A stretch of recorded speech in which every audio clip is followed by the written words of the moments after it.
So ito na, ang laki. Meron tayong titingnan na motor. Sound check natin. Try ko muna itulak kung kaya ko, baka mamaya hindi ko mauwi. Gusto ko sana bigyan kayo ng garage update. Nakita nyo naman yung tatlong bikes natin. Medyo malikabok na sila.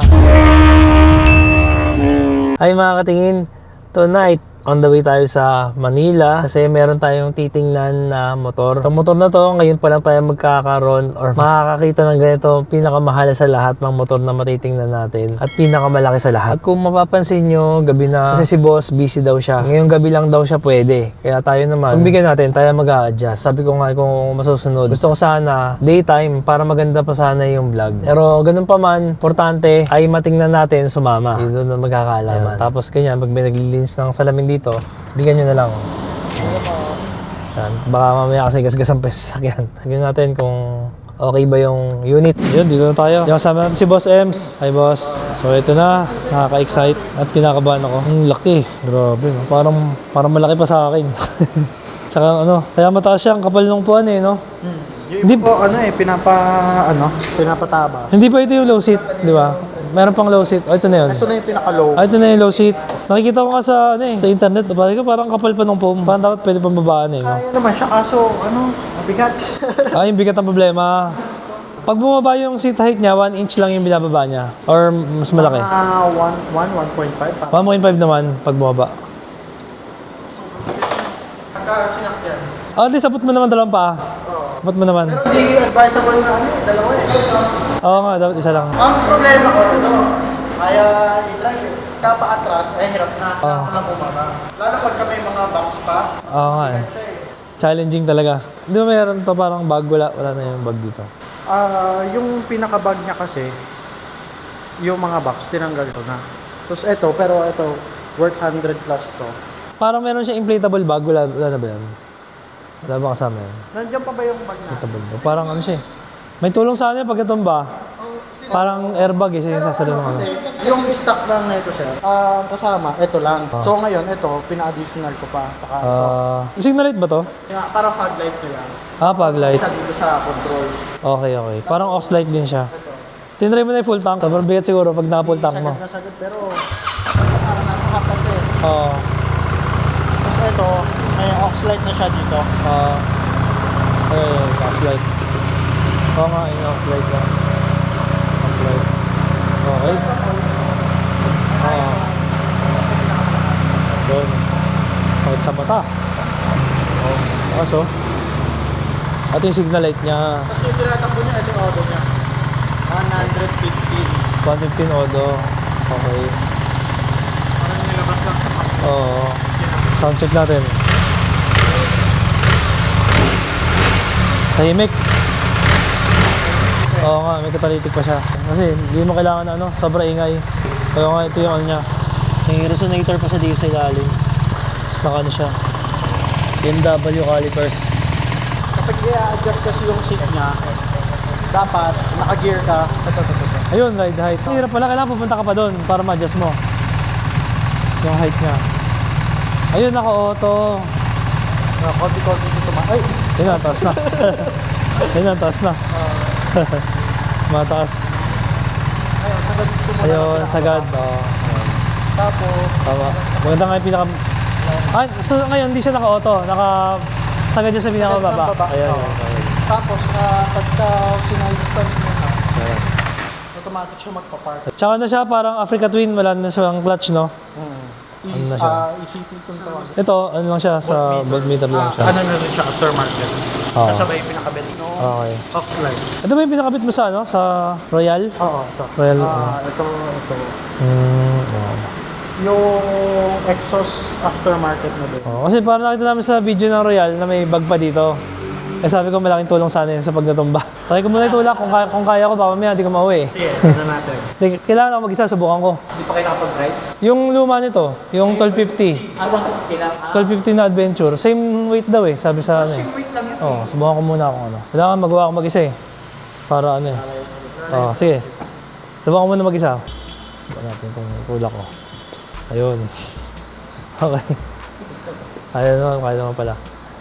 Flat ba yung semento nyo? Flat. Mga natin. Ang mahirap dito yung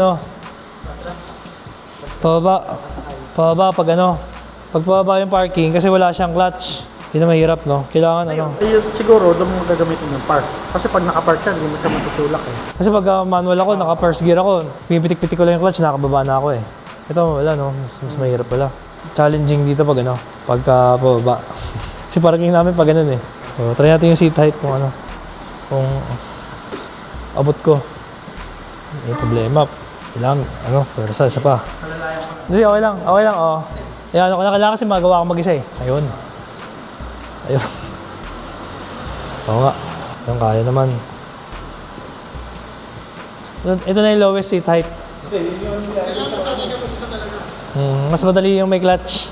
Kahit ako nung una, hinahanap ko din yung... Oo nga eh. Pag inline parking, madali yung first gear tapos ano, tapos nalalayan ko yung clutch. Para di ko na kailangan hawakan dito. Ito mahirap. Kailangan nakaganito ka pag atras ka, no? Pag atras ka, nakaganyan ka. Nakaganyan. Oo, nakaganyan. Pero maganda sa kanya, mababa lang yung manibela.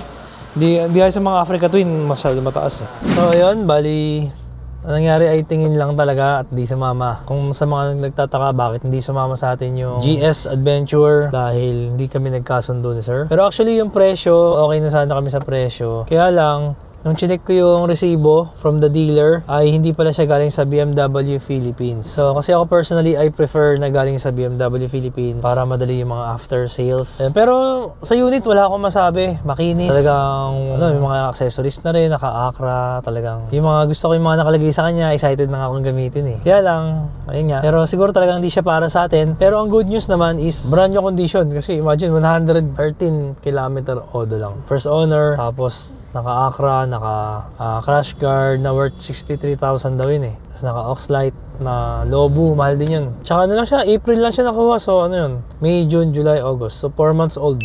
Talagang ano lang, kailangan lang medyo malakas ang katawan mo. Kasi kasi medyo payat eh. Yan. Ako naman, kaya ko naman siya itulak-tulak. Kaya ko rin naman, medyo malupit nga lang yung seat height niya kasi. Talagang 34 inch yung seat height niya. Kasi nag-struggle din ako abutin na dalawang pa. Nasa lowest setting pa yun na suspension niya. Adjustable kasi yung seat height. Pero pag pwede nga na siya naka-auto. Pag uminto ka, bababa yung suspension.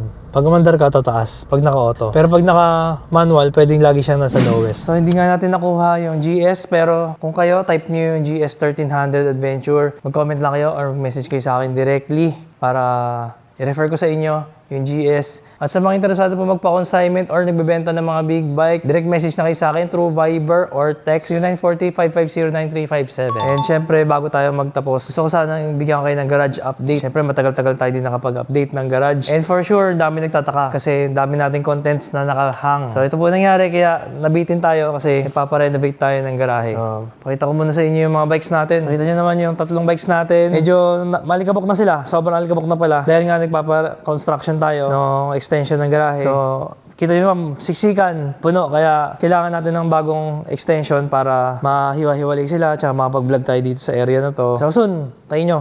Malapit na matapos. Ang kala ko kasi matatapos na, kaya lately medyo hirap tayo mag-vlog dahil hindi tayo makagalaw dito sa garahe natin. So abangan nyo, malapit na matapos at magka-content na rin tatlong to kasi kailangan ko muna silang hanapan ng magandang space sa garahe. Pagkatapos na yung garahe, tsaka natin huhugasan kasi pag hinugasan natin to, madudumihan din kagad. Ito nga pala yung nakuha nating MT-09 SP, available pa yan. Tapos yung isang update pa, yung kasop natin, di ba, yung ZX-10R. Nandito ulit sa atin tong ZX-10R na nasop natin sa MT-09 SP kasi sumakit daw yung likod yata ni sir at nag-naked bike siya ulit. So, available pa ulit to. Parang around 700 odo. Ito, may bagong dating tayo dito Z900 standard. Loaded na yan with accessories. Dito meron tayong mga Rebel 1100. Basta mag-message lang kayo, marami tayong available dito. And dito pala yung ZX4RR natin. And for alikabok na rin. Sisimula na maalikabukan. Ito yung pina-remap natin. Naka-full system at naka-SE. Tapos yung ADB 350, alikabok na rin. Yung mga small bikes natin, nakiparada muna tayo sa kabila. So, nandun yung ating Sniper, Italjet Dragster, yung Honda Navi natin, at yung Honda Giorno. So, abangan nyo yung Honda Navi. I-upgrade pa natin siya, kaso medyo mahirap ang piyesa. So, iniipon pa natin. So, dito naman, ito na yung magiging bago nating garahe